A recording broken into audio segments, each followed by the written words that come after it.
So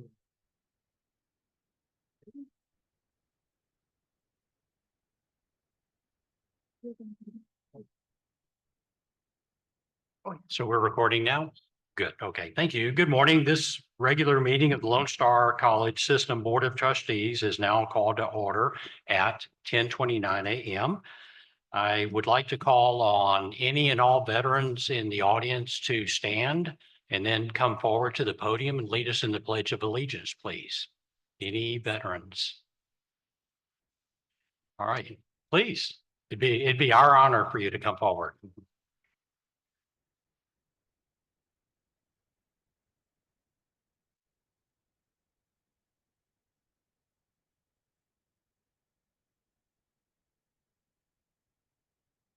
Morning. Thank you. Good morning.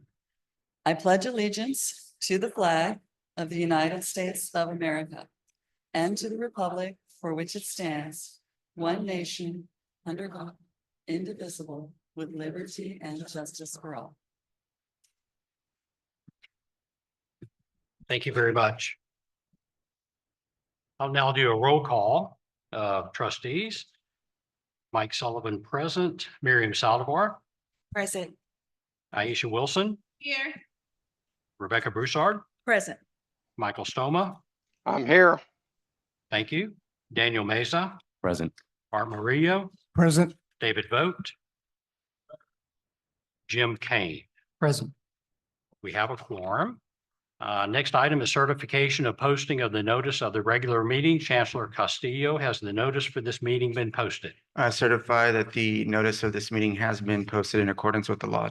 Chair Sullivan. Yes, sir. Thank you very much. I'm going to read just a couple of things that I wrote here for my colleagues. So if y'all would bear with me just a minute. Good morning, colleagues. This is our first board meeting of the calendar year. I'm excited about where we are today and where our chancellor and the Lone Star team takes us. Us being the collective of this board, faculty, staff, employees, community and stakeholders, and students. Today's board meeting gives me a chance to fine tune some operational aspects to give each of you, each of my colleagues, more input. For instance, when I call an agenda item, I will look for first and second motions. For discussion, I will look down both sides of the table to recognize anyone who wants to speak. I respectfully ask that you wait to be recognized by the chair before discussion, and I promise you will be recognized if you want to speak. I prefer an orderly, respectful process for participation. I believe it enables everyone to be heard. It is my intention to conduct a roll call vote on each item that's pulled from the consent agenda. This will provide staff a better record of how trustees cast their votes on agenda items. And lastly, when we call an agenda item for board member comments, I will call on each trustee in an orderly manner rather than waiting for someone to just jump in. If you have no comments, simply declare you pass. So I'll look to my left. I'll ask Trustee Murillo, Trustee Mesa, Trustee Saldivar, et cetera.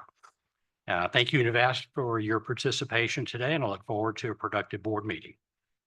Now we'll move on to public comment. Ms. Barnett, has anyone signed up to offer public comment? Yes, Mr. John Bergdorf. Thank you. Mr. Bergdorf, welcome. In accordance with board policy, each speaker is allowed to speak for up to 5 minutes. There is a timer on the podium with lights. When the light turns red, your time has expired. Thank you. Good morning, members of the Board of Trustees, employees of Lone Star College, and visitors. I am Dr. John Bergdorf, president of the American Federation of Teachers here at Lone Star College. I have been speaking on behalf of the members of our union in Board of Trustees meetings since September 2011. For most of those 13 plus years, I have spoken to you as part of the public comment period. Today, I am returning to my original time slot, and I want to use my time to highlight the value of public comment.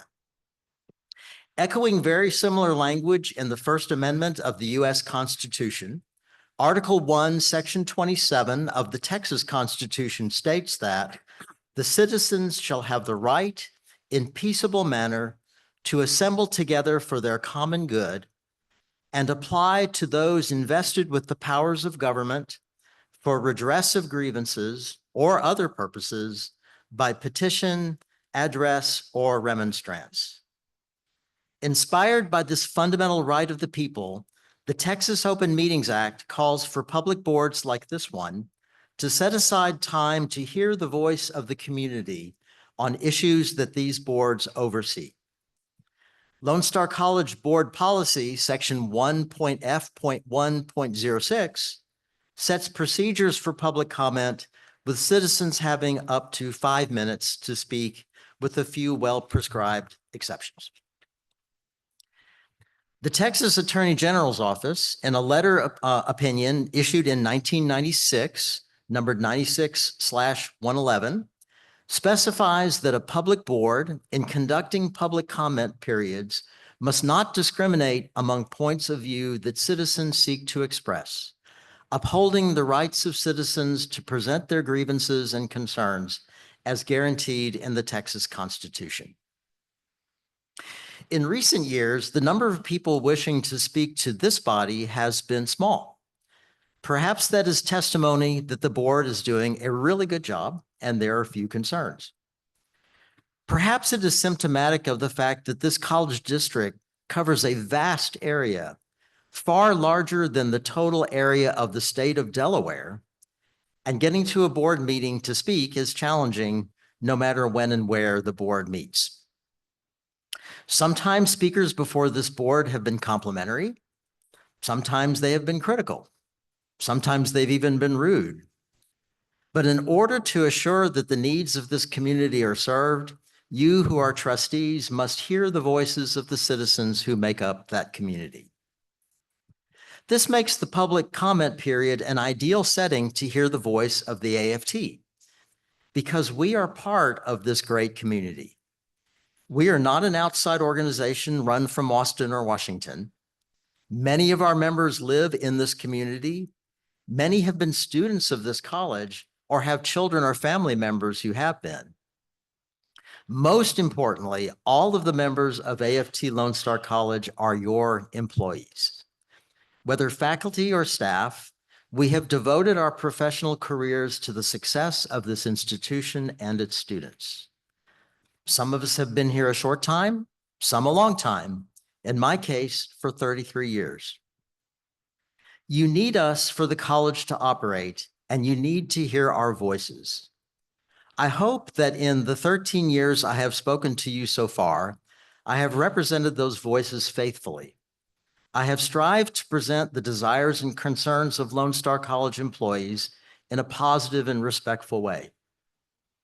I am grateful for the dedicated place on the agenda that the AFT has had for the last couple of years. However, I also acknowledge and accept and agree that you as trustees have the right to set your agenda as you see fit. On behalf of our members, I proudly return to this spot in the board meeting to speak to you alongside whichever of my fellow citizens choose to speak as well, all for the betterment of this college that we all hold so dear. Thank you so much for your time and attention. Thank you very much. Now that we have heard from all speakers, we'll move on to approval of the minutes. Item 6, approval of the minutes. Now time for approval of the minutes of the December 5th, 2024 regular meeting and December 20th, 24 canvas meeting. Are there any corrections to the minutes? Seeing none, there being no corrections, do I hear a motion to approve the minutes? Motion by trustee Wilson. Do I have a second? Have a second by trustee Broussard. Any discussion? If not, all in favor, let's see, I gotta go to this, pardon me 1 second. Okay. Trustee Sullivan, I'll vote yes. Trustee Saldivar? Thank you, trustee Saldivar. Trustee Wilson? Yes. Thank you, trustee Broussard. Thank you, trustee Stoma. Yes. Thank you, trustee Mesa. Yes. Thank you, trustee Murillo. Yes. Thank you, trustee Vogt. Aye. Thank you, trustee Kane. Yes. Thank you. Motion passes.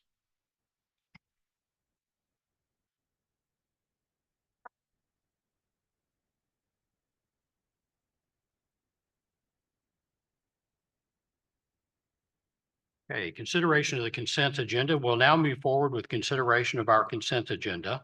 Are there any items to be pulled for discussion or removed from consideration? Item 11, please.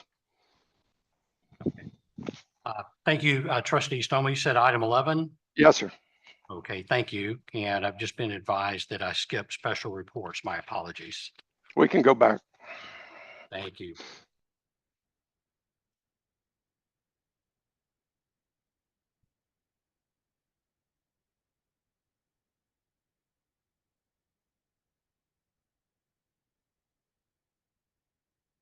So special reports. Chancellor, we have a special report that you would like to present. I do. Thank you, Chair. And because we don't meet in December, fair warning, I've got quite a bit. So let's start with, we had Watts at North Harris on January 10th. And for the trustees that haven't been to North Harris lately, let me tell you, the hard work that the facilities department has done out there really in the last couple months deserves a visit. That campus is incredibly different from probably where you visited it just even 2 or 3 months ago. It's incredibly clean. The horticulture has been updated. There's fresh paint. There's new lights. It just looks really nice. And as Executive Vice Chancellor Johnson would say, it's just the beginning. And so it was really sort of lovely to be out there to start off the year where it all began at North Harris. And so kudos to Dr. Lambert and Executive Vice Chancellor Johnson and everyone who was involved in that. It was such a great visit to see what is possible when we do the thing.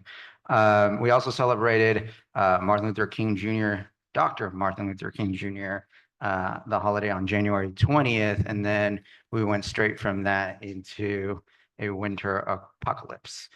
And so we had inclement weather days on January 21st and 22nd, and I wanted to commend most of our employees were able to work from home because we have flexible work.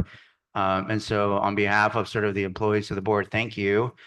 Because it's a really important thing, you know, when we allow employees to flexibly work, you know, it works both ways. It helps the institution like it did those 2 days. We had a lot of employees that, even though it was snowing outside, kept the train running. And I'll tell you another thing that was really, really impressive, in order to give another set of kudos to the now centralized facilities function.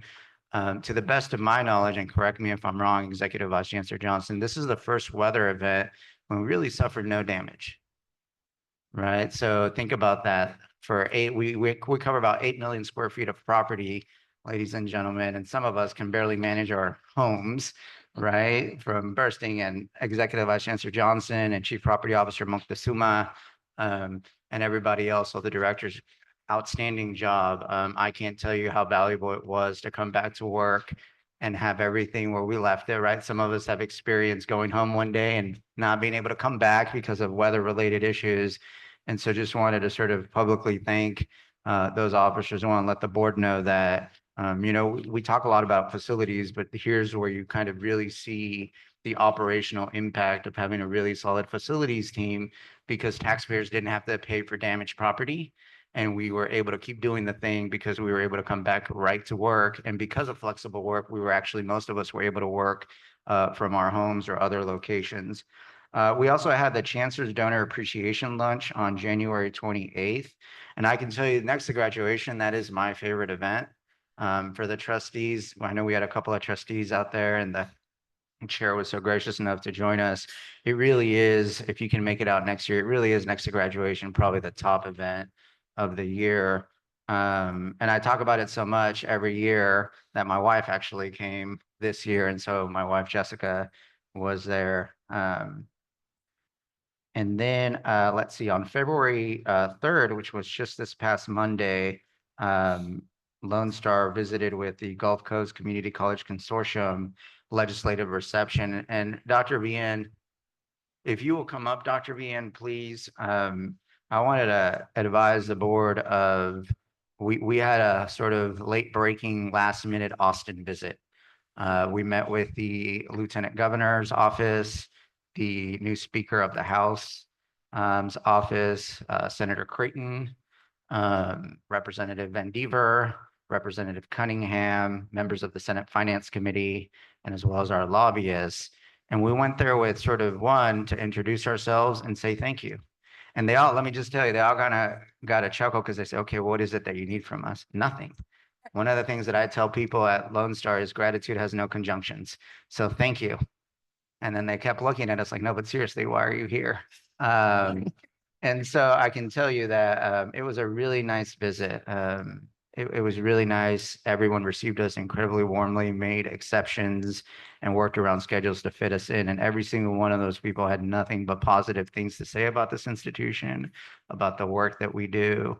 And I know that it's easy to sort of get caught up in sort of the political climate, but I can tell you that person to person sitting across from the table or standing outside a hearing room, these people were nothing but kind and have the highest of admiration and respect for this institution. And that's been the case long before I became chancellor. So I wanted to tell you that we have a lot of support in Austin.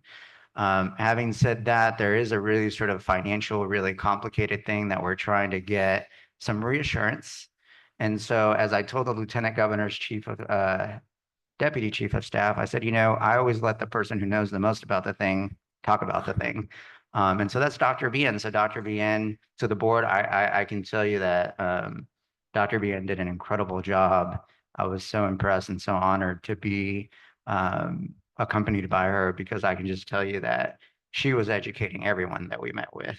And it was really, really impressive. And so Dr. Bien, tell us what's the main thing that we're trying to get some reassurance. We're not asking for anything new, but we want to make sure that something happens. Take it away, ma'am. Yes, sir. Thank you. And hard to believe that was just Monday. I feel like we saw as many people as we could, and I'm pretty sure several times we were running up and down steps. So called it the Capital Fitness Program, because we fit a lot of visits in a short period of time. And as the chancellor said, we were very honored to have the ability to talk with really the key higher education administrators. So that says a lot about the work that you all do. So really the biggest item that we are lobbying for lack of a better word, or encouraging our legislators, those that were a part of House Bill 8, as well as those that are just newly elected. So really is educating both parties. So with the House Bill 8 appropriations that was passed in the past biennium, they approved the coordinating board to come up with a formula funding model, if you will, that was based on outcomes rather than headcount. So we went from, students and seats and being, reimbursed from that model to being very outcome driven. So there's a list, which I know I've shared with you all. I'm happy to reshare that for anyone who wants the updated list of outcomes that are based on transfer, student success, graduation, things along that line. So in that formula, the legislative appropriations in the biennium that we're in legislated a amount of money.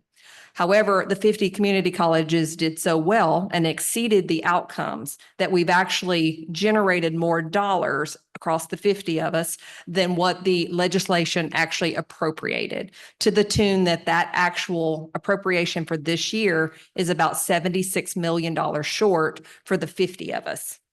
Of that piece, Lone Star's piece is approximately 16 of that million, and that is without exceeding any expectations.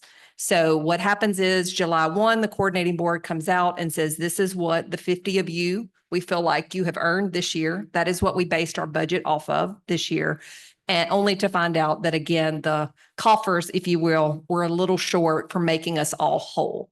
So the first part of what we were talking with our legislators for, which they've actually asked us to help produce a one-pager just to help simplify that for them, is to let them know that we appreciate everything you've done.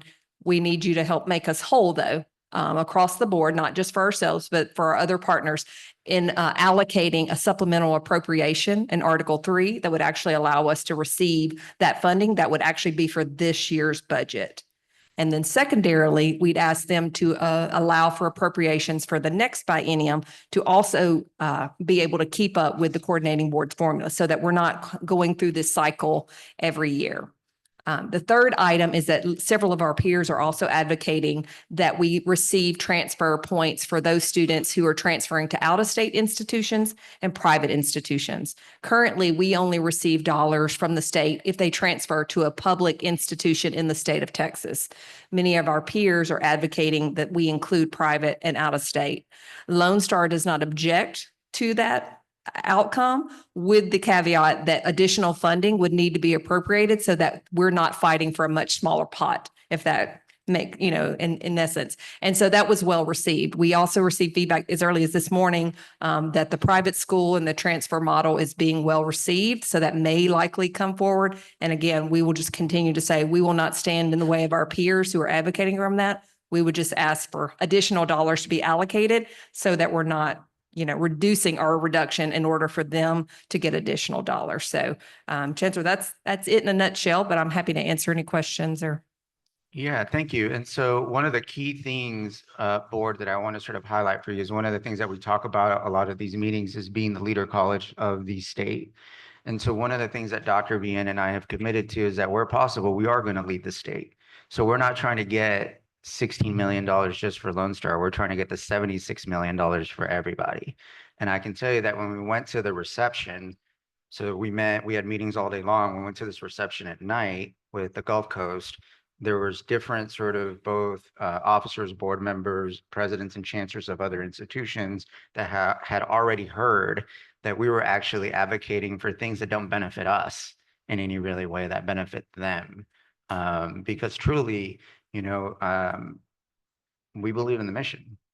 And the mission is the same whether you're in the Rio Grande Valley trying to educate a college student, or in East Texas, or in West Texas, or in the Panhandle. It doesn't matter. And if we're in a position, a very privileged position like we are, to advocate on behalf of all community colleges, and it doesn't cost us anything additional, and it doesn't take anything away from Lone Star, then like I always tell Chancellor's Cabinet, leaders lead. And so we have to lead the state. And I can tell you that the reception that I got at the reception was so incredibly positive and heartwarming, because within hours, people had heard that when we were having all these meetings, because there's people that don't even have the access that we have, right?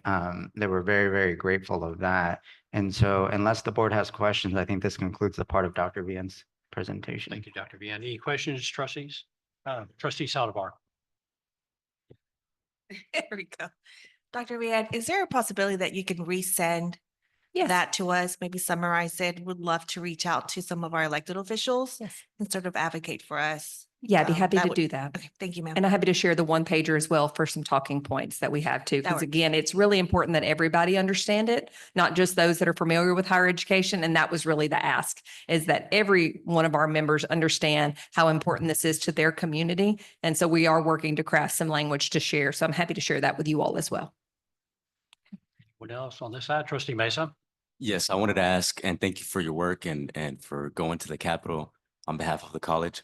I wanted to ask if we're able to get the supplemental appropriation passed, what form would that take? Would that be passed as a new bill or as an amendment? And then when would that be implemented? Because my understanding is that usually bills that are passed in this session usually are implemented in September, so that might be too late for this upcoming budget. Yes, the way that it would be structured is actually a supplemental and part of Article 3 that we would actually see it still this year is what we're indicating. We want clarification on that as well, because again, that would impact this year's fiscal year. So it would be key for us to receive it before August, because it is part of our budget. So again, that is part of the messaging. That's what we want to make sure. As you know, nothing is guaranteed. So we just want to make sure that we are reassured that, but that is what we're being told, is that if it is passed, that it should be allocated in this year, because we would actually receive that payment as part of our 3 pay, and that would be the June payment. Should we not get that approved, the June payment for us would be impacted. And that really, to sort of add to that, that's really sort of again where the leading the state thing comes in. We're again in a very privileged position where we can really make it without the HB8 money. Now, the CFO doesn't like me saying that, but No, she it doesn't. would be tight, but we would survive, right? Other colleges don't have that privilege. There are other colleges that if they don't get this money in June or earlier, they may be in some real serious operational trouble, right? And so that's part of the advocacy, as well as for us, we have other pots where we could temporarily go to, but not everyone has those pots. And so that's part of the advocacy as well is it's not just about us. It's these smaller community colleges that don't have the funds that we have. And again, that goes part of, where we can, we should lead. If we're going to lead the state, right? If we're going to be other people's North Star at Lone Star, we really have to step into that role and sort of really lead all of the community colleges in actions, not just words. So thank you. I think that is it. Thank you, trustee Macy. Any questions down this side? Trustee Wilson. Thank you, Chair. I just want to say, I thank y'all for going down there and noticing that there was like a big shortfall, because that's a big shortfall when you talk about helping students who need it, and Chancellor, I want to echo that we're not going to be a leader. We are the leader. That's why everybody kind of looks to us and, comes and try to see what Lone Star's doing so they can jump on board too. So we are leading. They just haven't realized it yet. So, but thank you. Thank you, trustee Wilson. Any other comments or questions? Okay, thank you very much, Dr. right. Dr. Vian. So moving on, next week, we're going to take the state show federal. So we're going to DC next week, right into the snow, to meet again. We have meetings set up, I believe, with our United States senators and so several, if not all of our representatives, again, sort of to continue advocating for the institution. And like I wrote in my cover letter when I applied to be chancellor, people's politics are irrelevant to me in DC or Austin. I'm there to make sure that we do everything that we can to help our students. And if you're willing to help our students, then you will have an ally in the chancellor at Lone Star College. And so we have a couple board members going with us as well. And I want to pause right there to tell you, just give you sort of the update for the semester. There are so many incredible good things that we're going to talk about at the board retreat. I could spend the next few hours sort of telling you, but I wanted to sort of highlight a few of them. One, we met the G2, and when I say we, I mean the entire system met the G2 goal of retention for the system. And yes, which was 1.25 for all students. And that's sort of just the first year, right? And we actually exceeded that. And there was about 3 college presidents that double or tripled that. And I don't want to embarrass anyone, but I'm telling you that we have college presidents that have led 5, 6% retention increments. We have one college that's responsible for 40% of all returning students in the entire system. We have one college president that has essentially a 5 or 6% graduation rate increase. So students are coming back. We're graduating them. Their needs are being fulfilled. And we're doing the thing. And I just wanted to publicly in front of the board tell you that we don't always get along. We don't always agree. But we have a really good team, arguably probably one of the best chancellor's cabinets that we have had in this system in the 12 years that I've been affiliated with this institution. And so thank you to the college presidents and thank you to the vice chancellors on this side, because I can tell you whether it's facilities that look good, then our students start feeling good, our employees start feeling good. And I am going to highlight one particular president that I didn't warn because I think it's such an astronomical thing that we have to celebrate it. And it's North Harris and Dr. Lambert, because it goes again to the holistic aspect of everything that we do here. For the first time in 24 long semesters, 12 years, North Harris is positive in headcount, credit hours, contact hours, and course enrollments. The first time, ladies and gentlemen, in 12 years.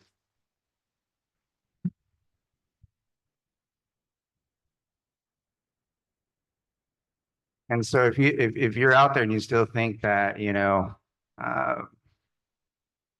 caring about the employees and the students doesn't make a difference, we just did something together that hasn't been done in, again, 24 long semesters at North Harris. And look, everywhere, and this is going to sound really weird, everywhere where we willfully grew. Because this is the last thing I'm going to tell you before I move on to forthcoming events. when you take care of the students, when you take care of the employees, when you take care of humans, they will take care of you. And we had record enrollments, and I mean all-time record enrollments in the fall. The top fall semester in the history of Lone Star. And we just backed it up with the top enrollments in the history of Lone Star in the spring. And we almost beat the fall record. We were 300 students short. So we had the opportunity to break the all-time enrollment record, again, back to back. But it wouldn't have been in line with our values. And I can tell you that a lot of the times when I tell people about this institution, I never talk about the enrollments. We went to Austin and I didn't mention enrollments really once.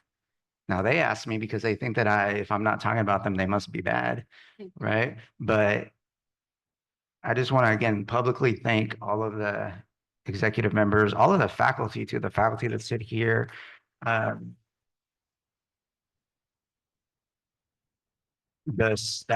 really, one of the big things that I'm trying to sort of implement at this institution is how incredibly interconnected we all are, right? From our facilities being clean and open, to the staff feeling valued and heard, to the faculty. When everybody sort of starts doing the thing, I truly believe that this institution can do anything. And so I just wanted to sort of share that with you. In fact, we want to recognize our employees on February 14th. We're going to have our employee awards in the afternoon. Hopefully you can join us. Then we're going to have Watts at Kingwood on February 21st. We're going to have the retiree celebration on February 25th. And then we're going to have the annual Board of Trustees retreat on February 28th. And just want to recognize two people real quick. Dr. Vian, if you'll make your way up here. We have a brand new board liaison, Ms. Fatima Barnett is back there. So wanted to introduce her. She's not feeling terribly well, so I invited her to speak and she told me that she'd rather not, but let's.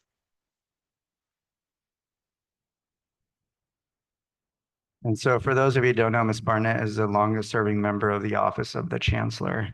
And so she's a welcome addition to that position. Thank you, Ms. Barnett, for agreeing to take on such a monumental and important job.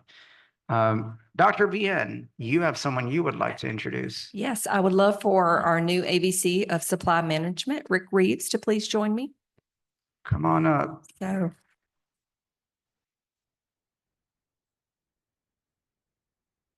I will let him introduce himself as well, but I wanted to say that we were fortunate enough to recruit him a little less than a year ago. I know it may seem longer, and he has worked very tirelessly over the last year. He was recruited as the executive director. And when we had the vacancy for the AVC, we waited a while. We took some time to work on the area and work on what we were looking for. And we did a statewide search.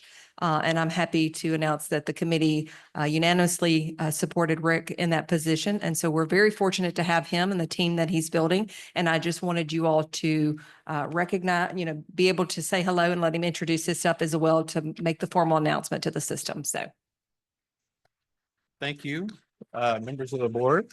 Thank you, Dr. Vian, Chancellor Castillo. Thank y'all very much for this great opportunity. I've been in procurement for over 20 years. I've spent the last 12 years in education, including the last 9 months here at Lone Star. Grateful to be here.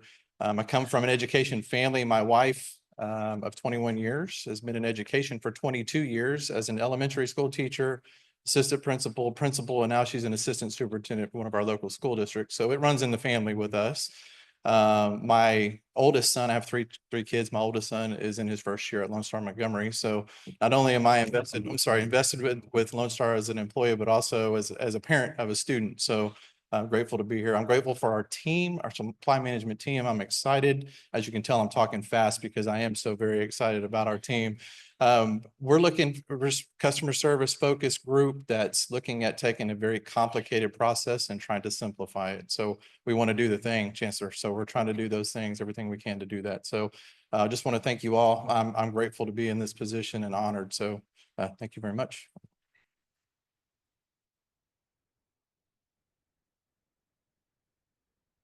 Thank you, Chancellor. We'll now move to item B, Chancellor's Cabinet.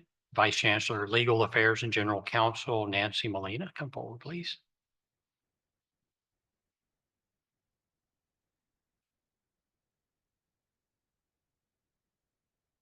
Good morning, Mr. Chairman. Good morning, Board. I am presenting today on behalf of the administration, and I want to talk to you a little bit about our employees, some recognitions, awards, and some really cool facts. I figured I'd spend a few minutes so that you all can get to know the people that put all of this together. Okay. We'll start off with some numbers. So right now we have 6,991 total employees. You see the breakdown of full-time and part-time employees. Of those employees, 557 are also Lone Star College students. And 827 hold Lone Star College degrees, so about 12% of our workforce are Lone Star College alumni. And the average years of service for a full-time faculty is just shy of 11 years, with Professor Anita Rogers at North Harris having served with us for 45 years. All right, let's talk about some faculty awards in research. We'll start over at LSE Tomball with Director Angela McFarlane. She was recently named the Program Director of the Year by the Association of Veterinary Technician Educators. We have over at North Harris, Professor Jeffrey Watts, who was recently elected to the National Association of Legal Assistance Board. And it's not just an election, he actually had to complete an exam. So that he could become part of this board. So congratulations to him. At LSE University Park, we have Professor Marcela Perez Barros, and she is a 5-time Emmy Award-winning journalist. And she also anchors the 5 o'clock and 10 o'clock Univision News. And over at Lone Star College Sci-Fair, we have a Professor Valvna Ruwal, and Professor Ruwal is actually in Antarctica as we speak. And she's been there since December conducting research, and she is researching phytoplankton and their ecosystem and how that ecosystem has been affected by climate change. And so she should actually be on her way back to Lone Star College any day now, and she's going to bring all of that knowledge back to the classroom. Lone Star College staff have also accumulated some awards over the last year. We have Mr. Daniel Erickson, and he received the Rising Star Award by the National Association of Campus Auxiliary Services. And so his team is responsible for the cafeteria and the bookstore, and so he's been recognized for that. In the middle, you see Ms. Nicole Robinson Goche, who a lot of you know, and she's the executive director of the foundation, and she received the Athena Leadership Award for her service to the community. And then from our marketing department, we have Jeff Dunn and Michael Sellers, who won a Bronze Telly Award for a video that they produced for a Lone Star College nursing faculty. We have several published authors. We'll start over with Brittany Alex, and she is a coordinator 3 in property services, and she wrote a children's book called A Letter to My Daddy. In this book, she actually wrote for her daughter. Her daughter's father passed away, and so this was a book that she wrote to help her cope with that grief as well as other children. We have Professor from Tomball, we have Professor Mari Carmen Marin, who wrote a book of poems called The Valley of Your Life, and she won a Literary Titan Book Award for this book. We also have Professor Tony Diaz from Houston North, who writes a lot of books, but his latest one is The Tip of the Pyramid. And then a dean from Houston North, Dean Sharmitra Davis, and she's also a children's book author. She wrote, for example, My Little Body Works as a Team, and it's an anatomy book that is age appropriate for children. Lone Star College has several athletes, so it's not just the chancellor. From LSE Online, Executive Director Vincent Wen, he's a gold medal winner at the Asia Pacific Games in Taekwondo. He's also a black belt, so watch out. We also have Casey Time from LSE Online, and she is an accomplished runner, has ran several ultra marathons, but what I thought was really cool is she is the course record holder at the Paris Marathon. We've got Diana Armstrong, who is an executive director in our real estate services, and she has completed 27 marathons in her life. And she's also part of the Running Alliance Sport Group, which puts on running events throughout the Houston area. And then we've got Professor Adam Ayler from Lone Star College Sci-Fair. He's part of the 7 Continents Club. That means he has ran a marathon in all 7 continents, including Antarctica. So I think Antarctica is the place to be for Lone Star College employees. We've got a number of musicians, and I'm actually going to start with Mr. Rick Reeves, who did not tell you this when he came up earlier. He is a drummer, and for example, he's been a drummer at the Loft Church in the Woodlands. We also have Ron Graves, Bub, and he's an analyst in procurement, and he plays the tuba, and he's in the Prevailing Winds, Fellowship of the Swing, and Cypress Symphonic Band. You can actually see the Prevailing Winds over at Lone Star College Tomball. That's where they practice, and they have several shows. And then we have Professor Brian Harrington from Lone Star College Sci-Fair. He's a music composer, and he focuses on folk ballads from the Big Thicket of Texas. Lone Star College is also in the community. We'll start with at Lone Star College Montgomery, Lauren Sanabria. She is on her off time. She's part of the Texas Gridiron Gang. And so this is the group of folks that just make sure that when you go to a Houston, Texas game, you have a really cool fan experience. And she's gotten to meet some pretty cool celebrities, JJ Watt, Beyonce, and even Mike Jones. Who? Mike Jones. Over at LSC Kingwood, we have John Taylor, who in his off time from being a professor, he's a stand-up comedian. And then LSU University Park, Anna Soto. So she's a local artist and she displays her art all around Houston. But what's really interesting is she focuses on illustrations of chubby cats with hollowed out eyes. And so she's looking at the juxtaposition between cute and gory. And so that's her art form. And then over, we have Donald and Clevelia Martin, who are official helpers, Santa and Mrs. Claus, and they work at Santa's Wonderland during the Christmas time. We also have a couple of employees around the world. Miss Kathleen Quayle, who's a business manager in one of our finance offices. She has summited Mount Fuji, Mount Vinicunca, and Mount Kilimanjaro, all while being employed at Lone Star College. The picture that you see there is a picture of Mount Vinicunca. And then Professor John Tice from LSC Kingwood, he was recently in South Korea. And during that time, he formed a partnership with Dankook University that's going to allow us to send 25 of our students during the summer months so that they can study abroad. And trustees, thank you for allowing me some time to just show you a little bit about the wonderful humans that make up the fabric of Lone Star College. Thank you. Thank you. Great.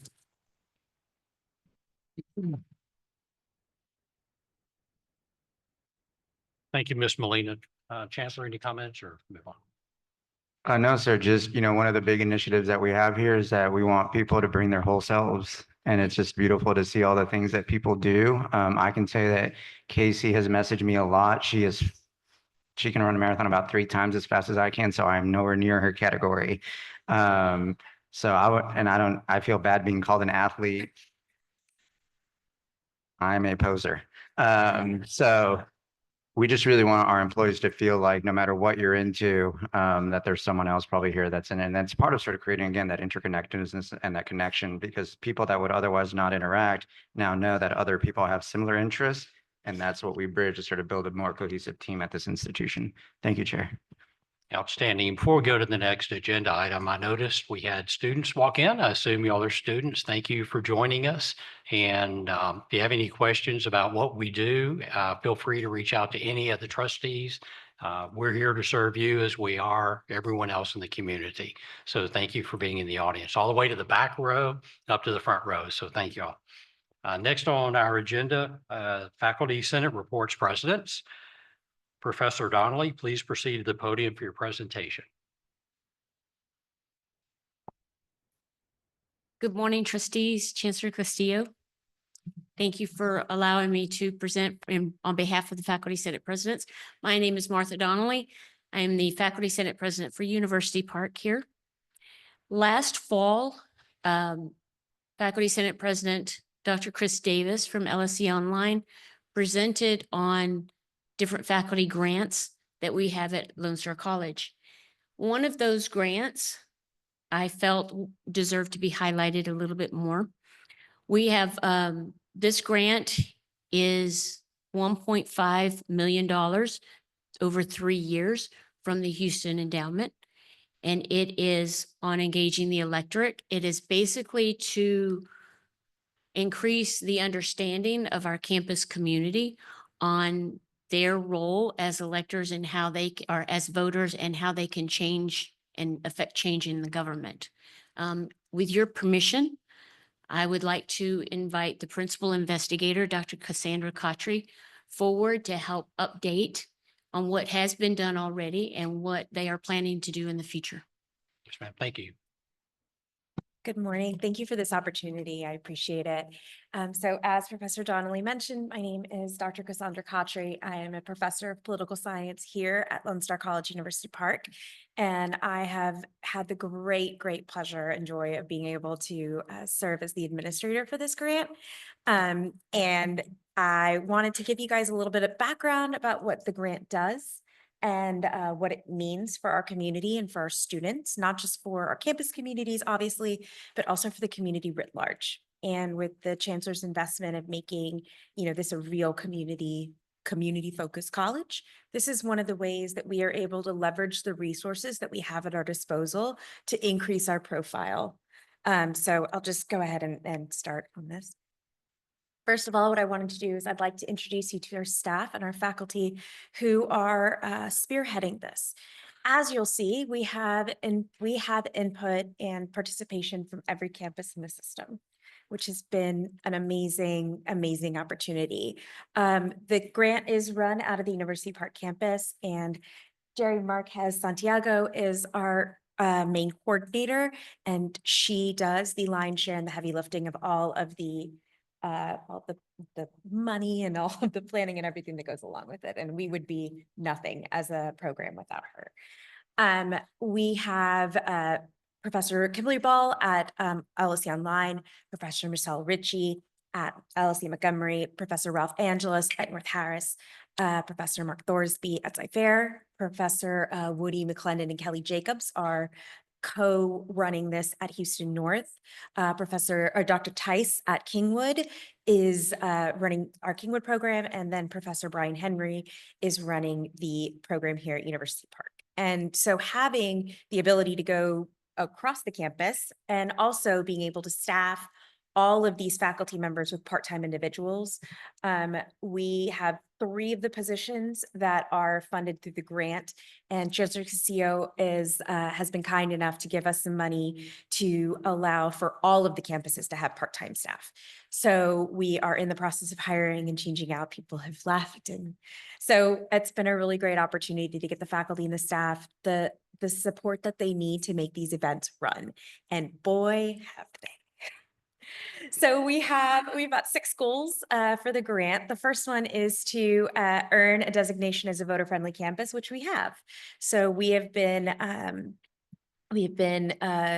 identified as a voter-friendly campus by the Campus Vote Project. Our goal is also to increase civic and voter education.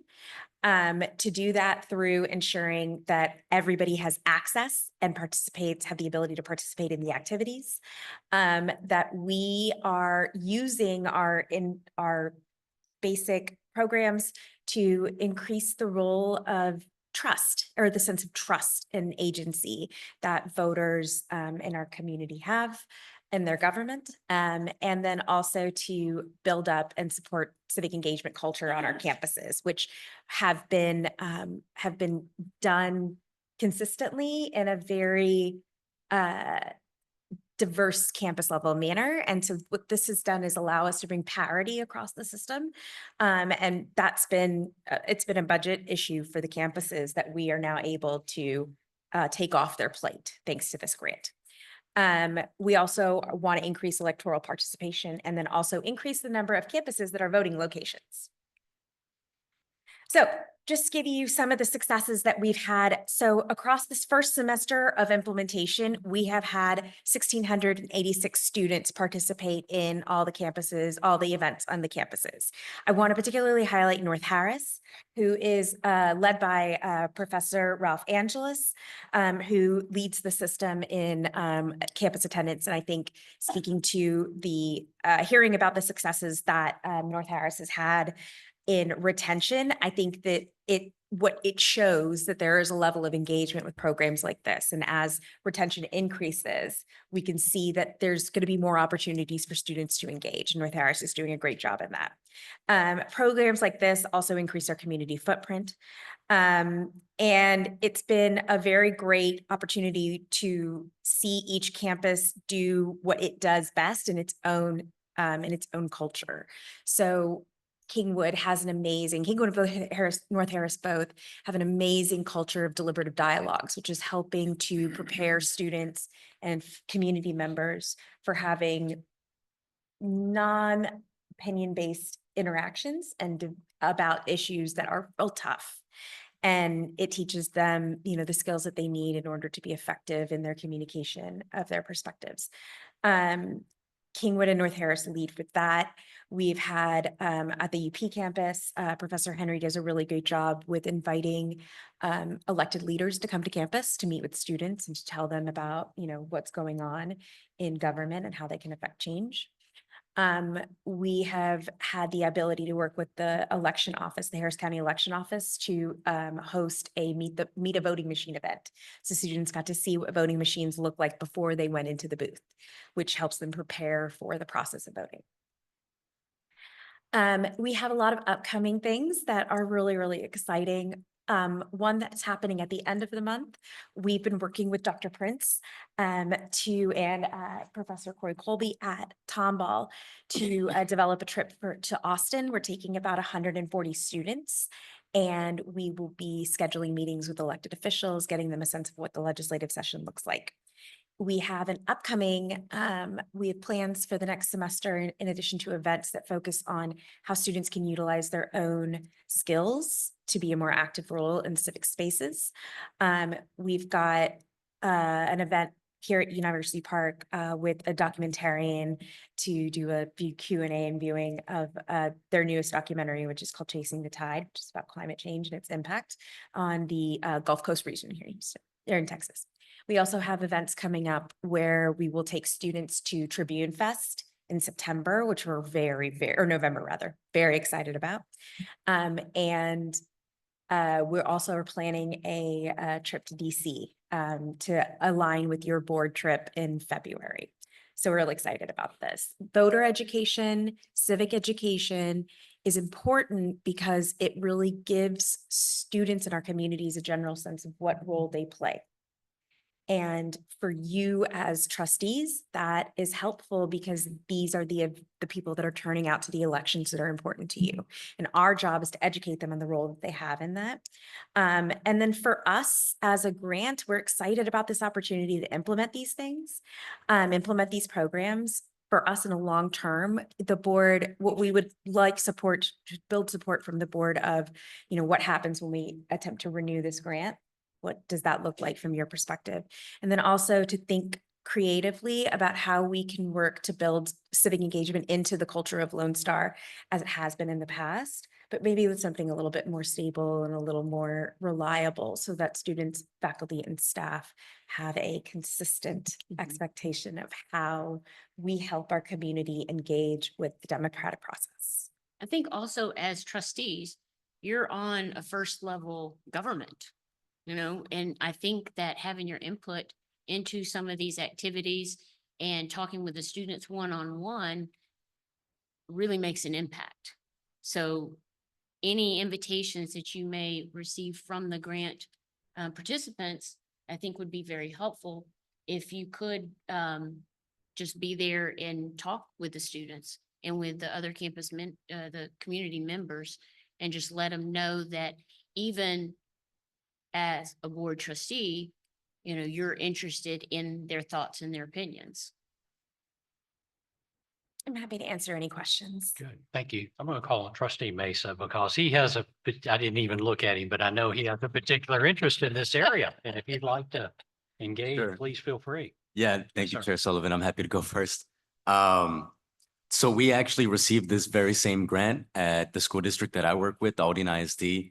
And so I'm eager to take inspiration from some of your ideas here and implement it at the Aldine School District. But I mean, I'm a strong supporter in this grant. I'm hopeful that it'll get renewed in the coming years. And I'm a strong supporter in implementing civic engagement within these trusted institutions, whether it's public school district or community college. I think this is the right way to approach a shared mission that I think we all have, which is increasing turnout, increasing registration, increasing people's level of knowledge. And so I would like to, in the upcoming months, hopefully propose an agenda item where we can actually formalize, like Professor Cassandra said, our commitment to civic engagement as an institution, and hopefully implement that and put that into policy, put that into writing. And so that's something that I will take on. And as I mentioned, hopefully in the coming months, propose an agenda item to keep that going, whether we have money or not. But I know we have the right people that care about this. I know Professor Dr. Tice. I've met him several years ago. I know he's very dedicated to this, and I'm eager to meet the other professors that are working on this. And Professor Cassandra, you have my number, so feel free to invite me to any and all of these events. I'd be more than happy to join and meet some of the students that are participating and hopefully inspire them to maybe, one day run for office. I always say that voting is the bare minimum. That's what I tell people. And so just getting registered and voting, you've only done a fraction of what I think everybody's duty should be, but also, what your power is as a community member and in the community. And so I'm happy to know that Lone Star College North Harris is a leader in civic engagement. That's where I got plugged into civic engagement. I'm not going to go much further into that, but that's where I got my start, is on campus, and I was approached by a nonprofit organization. And so thanks to that experience, I'm here. So as I said, I'm a strong supporter of this grant, and happy to participate and join and partner in any way that I can. Thank you so much for your work. I appreciate it. And I do want to say, one of the things that we've focused on as a grant is the administration aspect. The system has not had a grant this large or this broad. And so a lot of the processes that we've been working with grant management, which has been amazing, and the grant writers, which are amazing people. Marin Siddiqui is our grant manager on the other side, on the system side. And we have actually had the opportunity to learn a lot from the implementation at Aldine ISD that has worked its way into our evaluation process of the grant, into our formative process of the reports.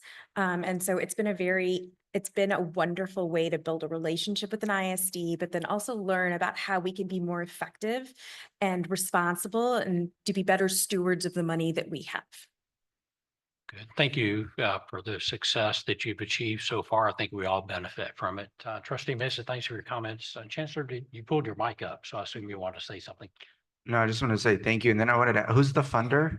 It's the Houston Endowment. So that's what I thought. So on Monday at that reception, the Houston Endowment person walked up actually and was very complimentary of what we were doing at Lone Star. And so I just wanted to make sure the people that are giving the money get the recognition. So it's the Houston Endowment. And again, they were very, very positive about y'all's work. So thank you. They've been wonderful to work with. Thank you. Before you leave, let me poll the other trustees. Any other comments from this side? Any comments from down here? Trustee Wilson.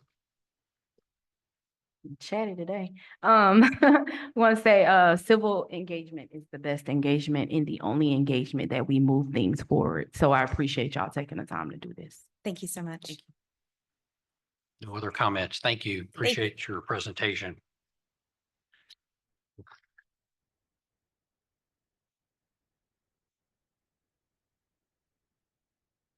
We'll now move on to board member reports and comments regarding system related updates. And I'll start down on this end. If anyone has any comments, trustee Vogt. No comments. Trustee Broussard. I just want to thank you for everything you have been doing. You have been working tirelessly since you took this position as our chair. And I know I speak on behalf of everyone, but thank you so much. Thanks. We'll have some bumps along the way as I learn how to read a script. So forgive me. Trustee Wilson. I just want to say, because we didn't meet in January, but in December, Lone Star helped sponsor with Hope City Church our Carverdale and Christmas in Carverdale event. And I'm sure everybody who was out there who helped participate that came from Lone Star, I want to greatly just thank y'all, and I greatly appreciated, my community appreciated The communities abroad appreciated too because they were there as well. It was so many people, so many kids. We gave out so many toys, so much food. And I just want to just thank you because I'm grateful, you know what I'm saying? Because the community needs to see that there is a college that cares. And I say like people can see Lone Star on the side of the road, like go by it. But if you don't do anything for the community, or if you're not in the community where they see people actually from the college working in the community and participating in their plight, they won't remember you. But trust me, I have gotten calls and texts, and everybody's excited for next year. Dr. Wright, I know you were there, Chancellor, y'all were there.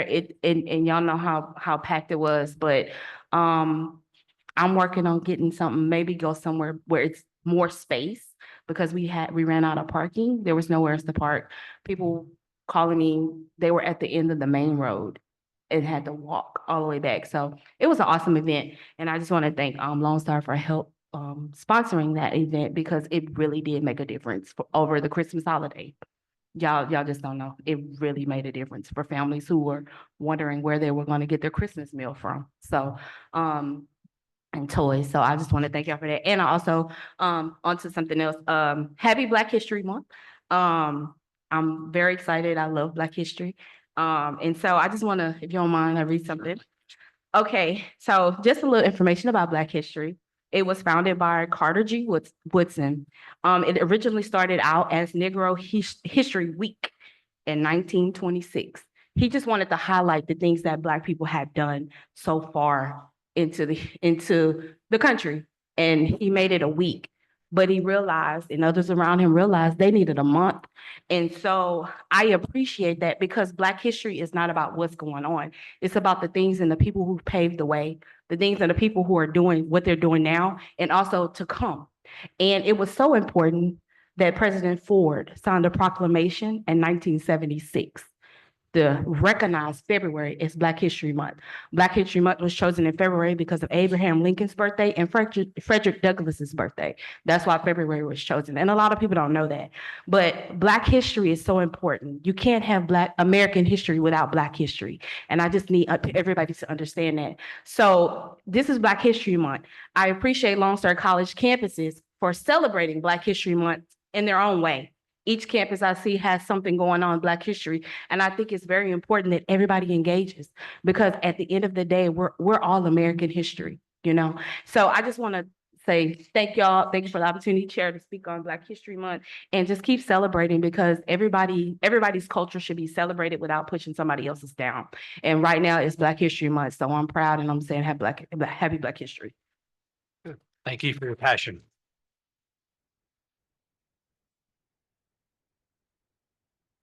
Trustee Murillo, any board comments? Okay, on January 31st, Trustee Saldivar and I attended the Greater Houston Partnership annual meeting at the Hilton Americas. And some of our delegation included Dr. Jones, Dr. Gonzalez, Dr. Vian, and other staff. Sorry, I don't know if I mentioned everybody, I'll miss someone, so thank you. Partnership President and CEO Steve King unveiled their 5-year strategic framework, and it is focused on driving growth, creating opportunities, and strengthening our community. So things we can get behind. Actually, I was pleased to hear that there are 2 strategic imperatives that were highlighted at this meetings were talent and economic mobility, focused on creating a strong, skilled workforce that meets the demands of the future. So that's right up our alley, guys. So it's good to know that such an important organization, it's like the Houston Chamber, I guess, it represents the whole region. And they have a little bit of influence, I hear. So it's very positive, and it was great to share that event with staff, our presidents, and my colleague. That's it. Yeah. Thank you, Trustee Murillo. Trustee Mesa.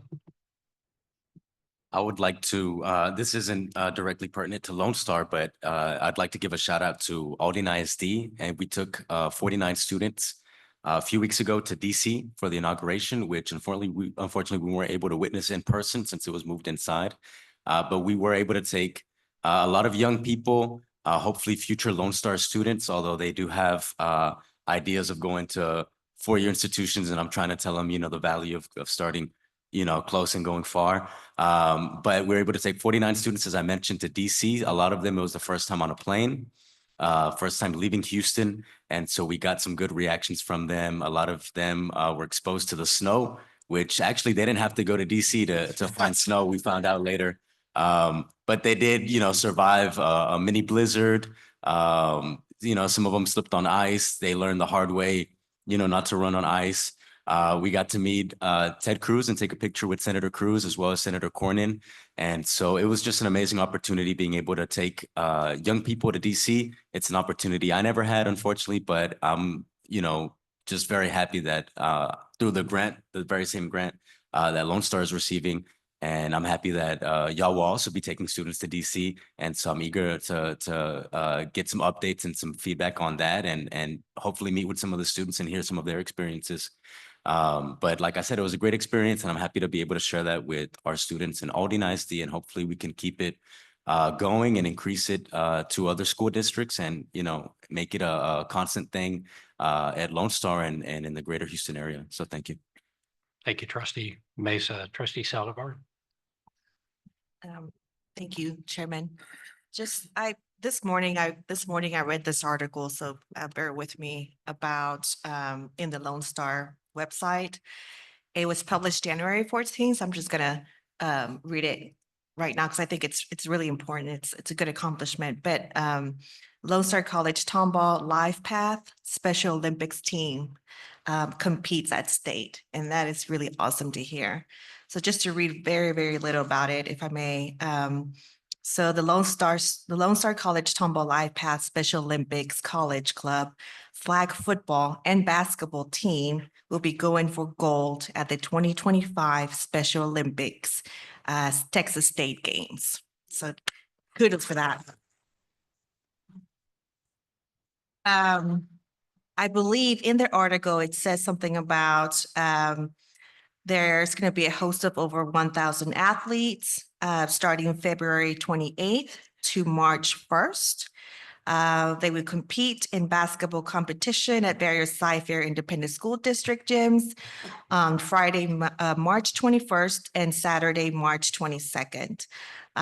So really proud of the Life Path program. Thank you, Tomball, and obviously thank you for the Life Path program. So if we could get a reminder of when those games are beginning, so that way we could go visit and see our kids play. Thank you. Consider it done. The Chancellor's making a note. Thank you for your comments. Trustee Kane. Thank you. I also was able to attend the donor appreciation lunch the Chancellor mentioned, and it's always a great event to honor those people who've made donations to the Education Foundation. It's just a pleasure to be there to honor not only the donors, but also recognize the students who have won their essay contests and listen to what they have to say about their life at the college. It's just a great opportunity to meet those students and appreciate everything that they bring to the table as they go through our institution. Also had an opportunity to attend the reception for Dr. Dempsey and his family that was in this room last week. Just a wonderful time to spend with a lot of folks here at the college. Recognize Dr. Dempsey's presidency that started in early December, and hear from the Chancellor as well. So Dr. Dempsey, once again, congratulations on your selection as president at UP. Just a great reception, a lot of really positive thoughts, a lot of positive statements that came from that reception. Thank you, Trustee Kane. Trustee Stoma, any comments? I have no comments at this time. Thank you. Okay, thank you, trustee Stoma. And I'll just close this portion with complimenting Lone Star College Kingwood. Yesterday, they had a grand opening for the Coyote Care Center. And I've watched that kind of develop from an empty room into something that offers very real needs for student community. So look forward to that growing. And also should recognize that Montgomery County Food Bank is one of your partners and that you had commitments and interest from a couple of other nonprofits. I'll let y'all work that out. And when you're ready for that to be publicly announced, we can do that as well. Thank you. Okay, if we could have the board committee assignment file, please. Ms. Barnett, next item is board committees and trustees. As you know, had asked the system to send out emails to trustees asking for input on what boards they would like to serve on. Took all that information in its totality, created committee assignments last night, sent them to the administration this morning, and they were nice enough to get them typed up. So no one has had a peek at this, not that it is anything that they shouldn't see. So once everyone receives it, then I'll read it aloud for the audience and the administration, so everyone will know who will be assigned. So Board of Trustees committees for 2025. Standing committees, we have one. The Standing Committee is Audit and Finance. I will continue to serve as chair, and I have assigned and asked that trustees Kane and Stoma serve on Audit and Finance with me as they have in the past. Their input's been vitally important. We have an ad hoc committee on policy review. Chair on that is Miriam Saldivar. Members of Policy Review Ad Hoc Committee are Jim Kane, Rebecca Broussard, Daniel Mesa. Ad hoc Committee on Chancellor Goals and Evaluation, chaired by Trustee Murillo. And members of that committee will be Trustees Wilson, Broussard, and Saldivar. Standing Committee on Grievance. I've asked Chair Wilson to chair it. Chair Wilson to chair. I've asked Trustee Wilson to be chair of that standing committee. I've also asked that Trustee Mesa and Trustee Vogt serve on that committee as well. And this is a word, this sounds like it's a mistake, a committee on committees. So forgive me for that, but where are we going and what are we going to do? What do we want the system to be? We've had a couple of, we've had a couple of expressions of interest from trustees about could we consider doing something going forward? And we don't know what we don't know. So let's create a committee among ourselves to look at where do we go from here? Some of the things might be the ERP project that's coming up, technology, security, board operations. I have one item in particular that I want to pose to the committee once they start conducting their business. So I've asked, or I'm asking Trustee Jim Kane to chair that committee. I think your experience will help us quite a bit. And then also serving on the committee, Trustee Broussard, Trustee Saldivar, and Trustee Murillo. So members, thank you, or trustees, thank you for your willingness to serve. And we'll have the administration coordinate next steps, but feel free to reach out to the chancellor or myself with anything that's on your mind with respect to your committee that you want to undertake or explore from the beginning. So thank you very much. Any comments or thoughts, trustees? Trustee Wilson? Oh, yes, ma'am. I did not have that on there. Yes, ma'am. Thank you. Her question, mic was off. Would you ask it again, please, just for the record? My bad. I was saying about the ad hoc committee for the DEI. Yes, ma'am. Thank you. I did not have that on there because we don't have any pending work for it, but that does not mean that we cannot create an ad hoc committee again and call it to order and to carry out whatever business there may be. So any other thoughts or comments? Okay, thank you very much. I look forward to working with everyone. Now I think I can move on to the consent agenda. Is that right? Okay, I tried to do that early. My apologies. So consideration of the consent agenda, Trustee Stoma, I'll call on you here in just a second.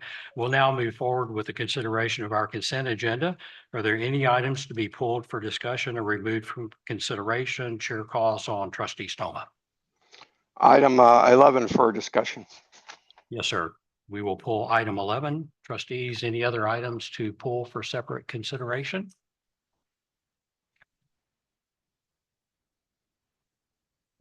Okay. And may I have a motion to approve items 1, 2, 3, 4, 5, 6, 7, 8, 9, 10? So moved. Who was that first? Trustee Saldivar made the motion, and the second, trustee Wilson.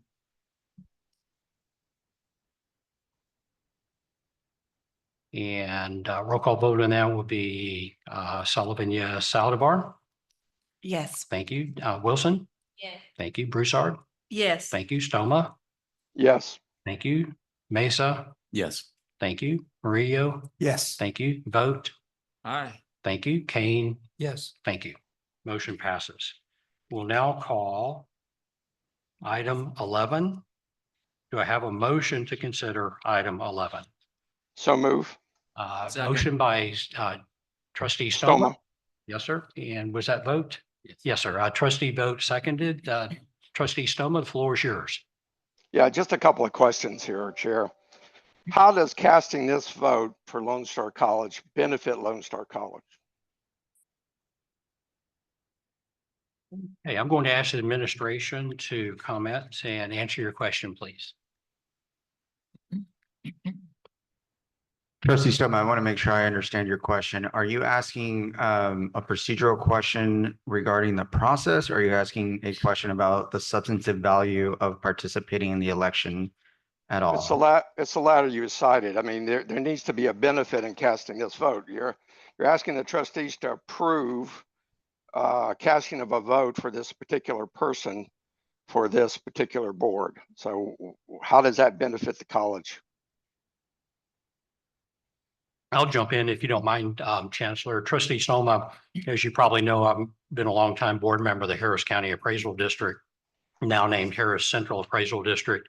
And jurisdictions who are taxed have an opportunity now because of Senate Bill 2 by Senator Betancourt from the last session. SB 2 allows for the public election of board members. In Harris County, for instance, 3 members were actually put on a public ballot where registered voters throughout Harris County could cast an at-large vote. Now, jurisdictions are allowed a weighted number of votes based on the levy of the property within their county. So it's my understanding from Montgomery County that Lone Star College system is the 5th largest property tax levy in Montgomery County. I don't have the number of votes in front of me. That's not been given to me yet.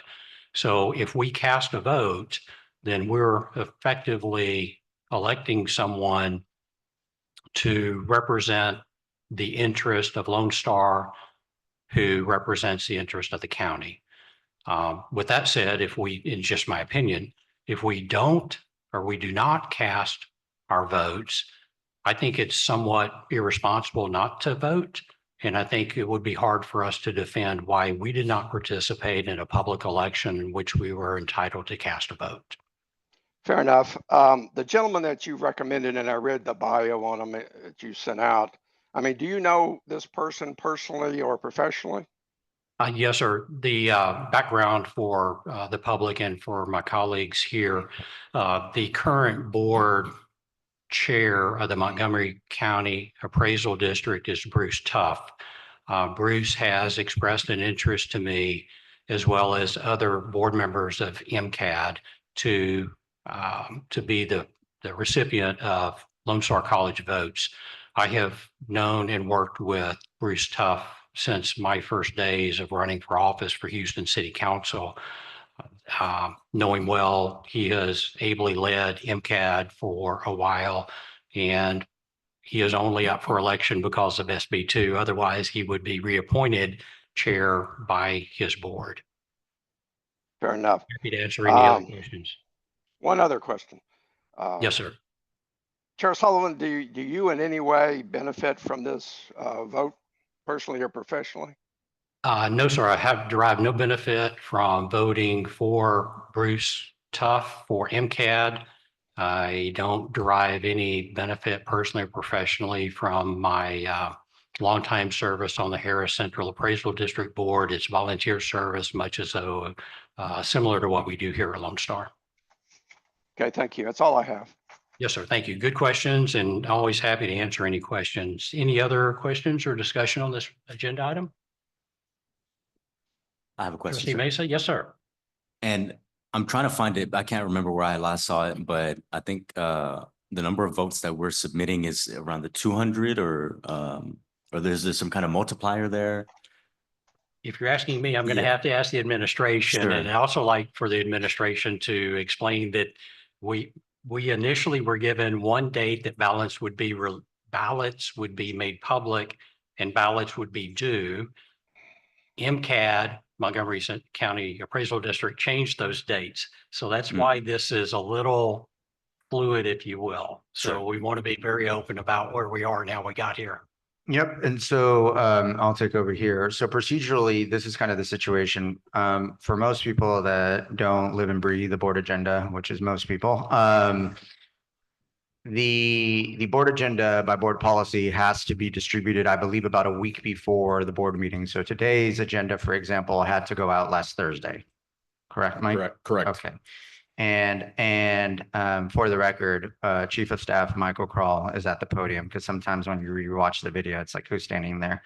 So it's Michael J. Kroll, Chief of Staff to the Office of the Chancellor, for the record. And so what happens is when they give us the original dates, we're not going to make the March. It's after this meeting essentially, and after the deadline for the March meeting. And so the only way to, for the reasons that Chair Sullivan shared earlier, the only procedural manner then to participate in the election is the agenda item that is before the board, where essentially the board, in accordance with the board policy, can delegate the authority to the board chair to represent the board to then, when they do publish the list, pick from the list and then vote accordingly. Once we have already essentially finalized the agenda from our perspective, they come back and they change the dates. And they say, actually, now we're going to release them at this new window. And so that window, and that window is, Mike, what is the window? The new window is until March 14th. Well, what's the first date? I believe they were retaining the original date of sending out the ballots on February 14th. Okay, so from February 14th until March 14th. March 14th. Now, those 30 days are very, very different for us procedurally. If they release that list on February 14th, we can make the agenda of March. 15th, we can make the agenda. 16th, all the way until the 25th. Beyond the 25th, we can no longer, without violating our own board policies, put the full list on the agenda. So there is a possibility that if they release the list before the 24th of February, then we could bring it back to the board in March, and then the board could say, okay, let's vote on the actual candidate. This agency, which we have no control over, could release it on the 26th, the 27th, March 2nd. And by then it will be too late to essentially cast the ballot. And so this is really a belt and suspenders approach where with action item 11, the administration recommended to the chair, let's go ahead and do this in case they don't release it. We can still participate in the election with the understanding that if they do release it, then we would be able to bring the list back to the full board. But this way we sort of create insurance. We insure with an I. We ensure that we have a say on some level in the election. Chancellor, then based on what you just said, I assume that you will update the board on developments here before we get to the March meeting, right? Yes, sir. Thank you. Mr. Kroll, any additional comments? No, sir. Okay, thank Nothing you. to add. Trustee Mesa, does that answer your questions? Yes, I have a few more questions if I may. Yes, sir. Yes, sir. Absolutely. So just to better understand this agenda item, this is authorizing us to vote, right, as an institution, or to have a vote, right, and to ensure, like the chancellor said, that we will vote. So it's two things. One, it's no one in this institution, no board member and no administrator, including myself, can represent the will of the board without a public agenda item that is supported by the majority of the board. So to even participate in the election requires board approval. Then independent of that, the board has to, in order for Chair Sullivan to represent the board in this interim period, in case it is necessary, the board has to specifically and explicitly empower the chair to take that action. When and if, like Trustee Stoma just asked, when and if the list is published, we will notify the board, and then we could put an agenda item on the March agenda to have the complete list, and then essentially what you just did would become unnecessary. Okay. And let me ask this. So by approving the agenda item, is this us also submitting our selection for the candidate or not? Not yet. That'll be done on the 28th. Correct. That's when It's they're due. Yes, sir. It's the a ballots. contingency, right? Right. So it's difficult to answer. Maybe is the sort of the answer, Sure. because if the list doesn't come out before the deadline by our board policy for the March agenda, then yes, sir, you are essentially casting the vote by delegating the voting choice to the chair. I understand. If the list comes out, that's the question that Trustee Stoma just asked, we will apprise the board, and then we would put it on the March board, and then the entire board would get to select the vote from the list. Gotcha. And so let me just say, Chair Sullivan, I trust your judgment. I trust your leadership. I have read a little bit about Mr. Tuff. He's also a graduate from U of H, so go Cougs. But I am curious just to see who some of the other candidates are, just, you know, for the sake of having options. As you know, and I appreciate Trustee Stoma for pulling this item, just so I can express that I'm curious to see who some of the other candidates are. But I do trust your judgment and I trust your selection. And he has a great bio. He has a lot of experience. So if that's the choice that we decide to go with, then I fully support that. Thank you. Thank you, Trustee Mason. Thank you, Chancellor. And the way I interpret what you said, Chancellor, is that if we receive the ballot with all the candidates on it in time for it to be put on our agenda for the next board meeting, we will. Yes, sir. And if we do not receive it in time, then we will not. And then the board is giving me the authority to cast our votes. Yes, sir. And for the board, once again, full disclosure, as the Chancellor likes to say, I'm adopting some of his phrases. Two things. One, no other candidate for MCAD has reached out to me, just so you know. So no one else has said, hey, Lone Star, you're the 5th largest levy in the county, and I'd like to be considered, which we certainly would. I forgot the second thought, but anyway, the point is that we've had one that's reached out and no one else has, but we will in either case make sure that, as you requested, which makes perfect sense, that the board would be made aware of all the candidates. And unfortunately, we're not able to poll board members ourselves between meetings. Even the administration cannot do that for an action item, like, correct? That's correct, sir. That's why we would have to bring it back to the full board, because once again, the will of the board can only be represented through public, for the reasons, for example, that even Dr. Bergdorf was talking about earlier during citizen participation. There's open meetings acts and those things of those natures. And so there's a lot of very strict rules and laws, actually. There are laws about sort of those types of communications. And so I will publicly commit myself, Mr. Kroll, Ms. Barnett, the 3 of us, as soon as we get an email or anything from the folks at MCAD with the list, I am instructing the 3 of you that you send it to the board, or the 3 of us that we send it to the board. No need to run it by me or anybody else. As soon as that list hits our email inbox, which is a public record and someone can check, full disclosure, right? As soon as one of the 3 of us gets that list, I'm instructing you in front of the board in a public meeting to send it to the entire Board of Trustees. Thank you. Any other comments? Okay, thank you. Then I will, discussion is concluded. I'll now move with the roll call vote for item 11. Sullivan, yes. Saldivar? Yes. Thank you. Wilson? Thank you. Broussard? Yes. Thank you. Stoma? Yes. Thank you. Mesa? Yes. Thank you. Murillo? Yes. Thank you. Vote? Aye. Thank you. Kane? Yes. Thank you. Item passes unanimously. Good discussion. Okay, that's behind us. We now move into financial report. Dr. Vienne, please proceed to the podium for your financial report.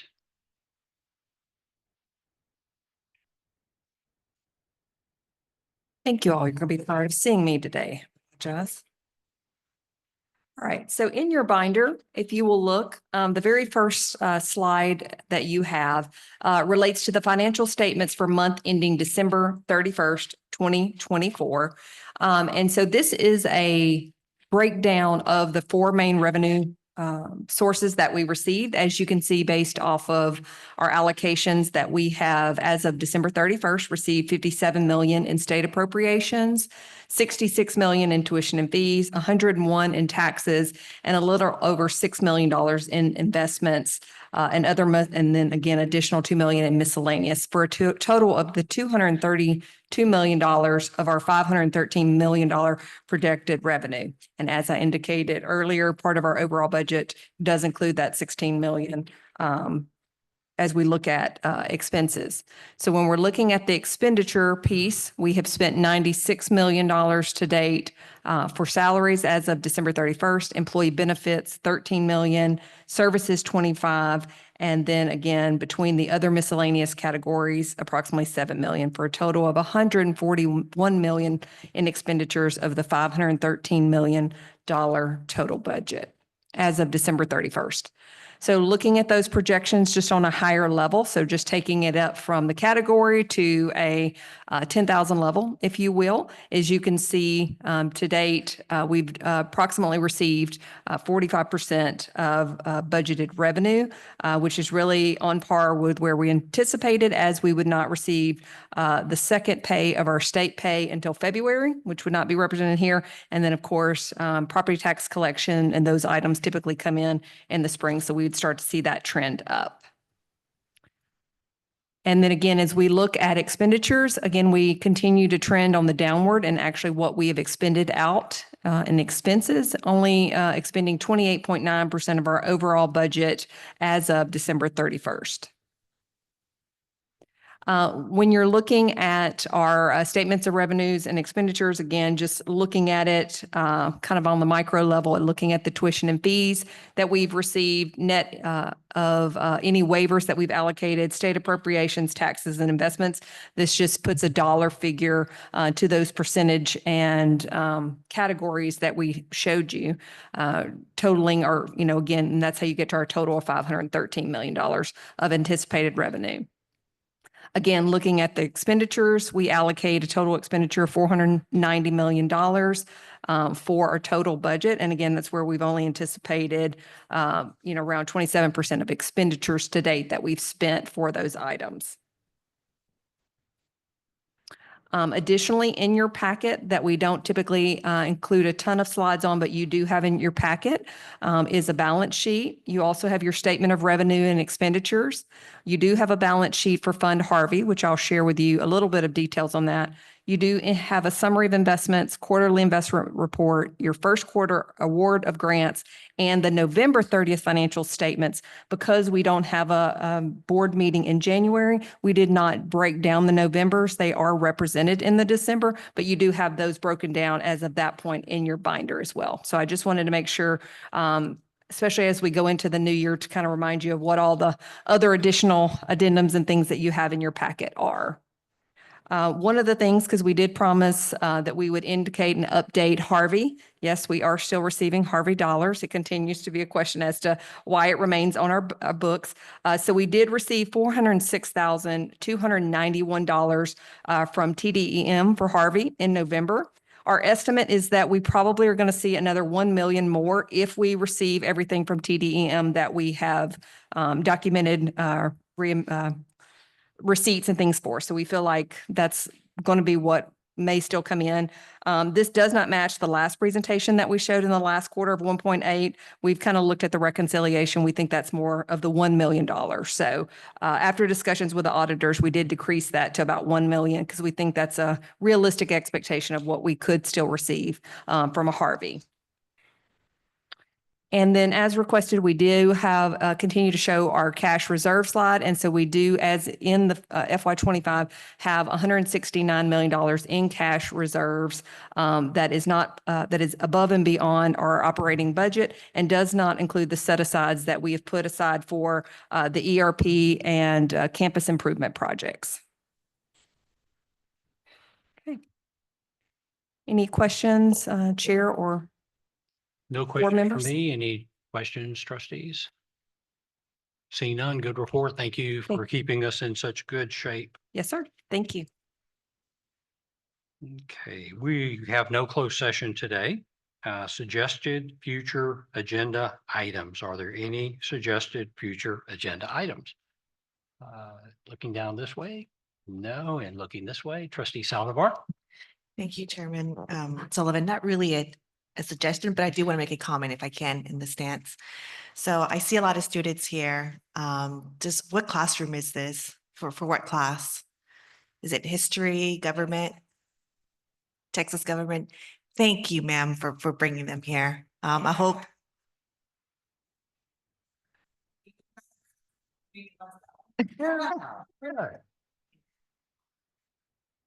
Thank you. Okay. Perfect. Thank you so much for bringing them here. We really love to see students here. That's the reason why we're here.